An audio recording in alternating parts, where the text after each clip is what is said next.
am Maura Tarantino, and I want to thank you for taking the time to come to this professional development meeting so we can review a few important things in regards to hand washing.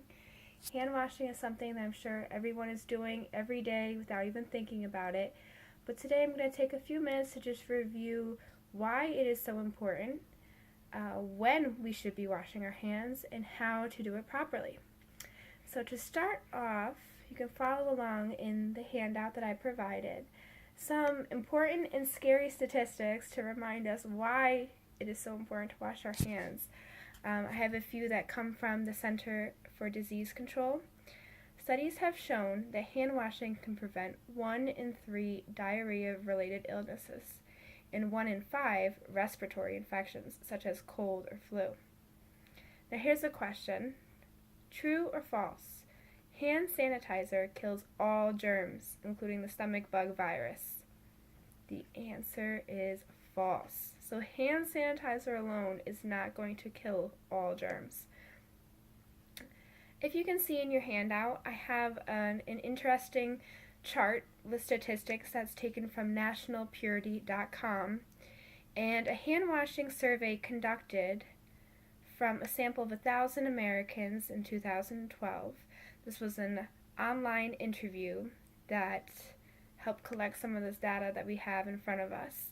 And you can read along with me, but on average it says that you come in contact with 300 surfaces every 30 minutes, exposing you to 840,000 germs.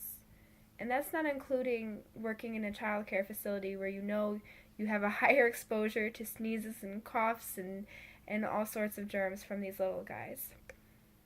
58% of these 1,000 people interviewed said they witnessed others leaving public restrooms without washing their hands. And more than half of the online interviews did not wash their hands after riding public transportation. So you can read through that, but that's just some facts to back up that we may think we're washing our hands properly, but we really could be having some bad hygiene habits that we're not even realizing.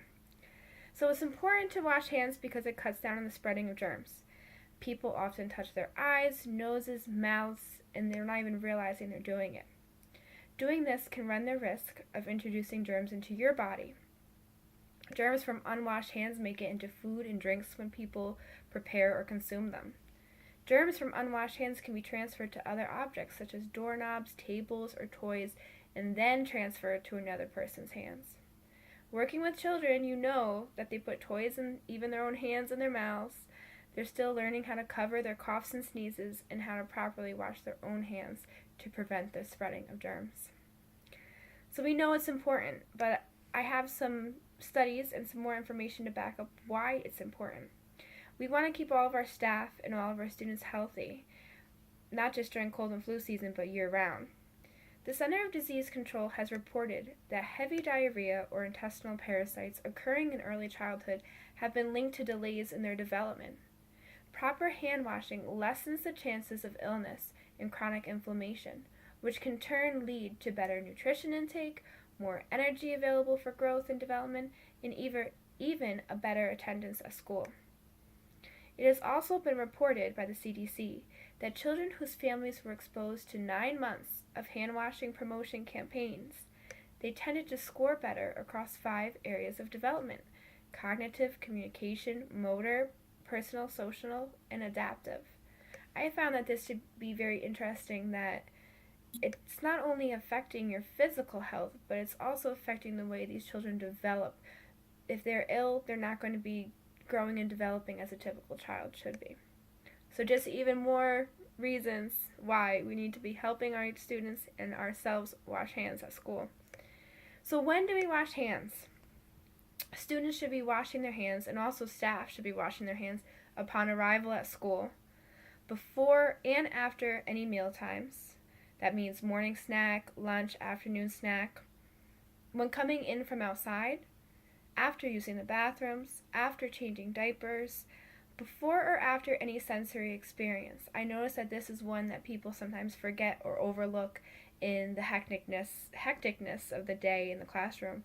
If you have a sensory table full of water or rice, or even if you have Play-Doh out, children need to wash their hands before they use this material and again after they're done using this material. Before and after preparing foods, you should be washing hands, after removing gloves, after blowing your nose, coughing, or sneezing, before and after administering medicine if you're a MAT-trained staff member, and after caring for anyone who is sick or administering first aid. So how do we wash our hands? It sounds simple, but I'm going to review this with you. We wet our hands with clean running water, and then we add soap. We lather our hands by rubbing them together with the soap. Scrub all surfaces, including palms, backs of hands, fingers, between fingers, and under your nails. Keep scrubbing for at least 20 seconds. I recommend that you sing the ABC song with the kids. It's a great way to practice the ABCs with them, and it also happens to be 20 seconds long. Or if you prefer, you could sing the Happy Birthday song 2 times. After you're done lathering, you're going to rinse your hands under clean running water. Dry your hands with a clean towel, and then use that towel to turn the faucet off.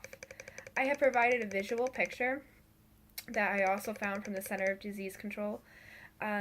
So that can be something that you hang in the classroom. You can hang it above the sink. You can send it home as a practice reminder with the kids. And I have a few other links. Center of Disease Control has amazing fact sheets that are great reference tools that you can print. You can hang it in the classroom. You can share with families. And some of them are specifically designed to go home and be a family learning experience. So thank you for listening to my hand washing information tonight. I just want to keep everyone healthy and safe in our school this year, and I appreciate the time you took to listen, and please check out the other references that I provided below. Thank you.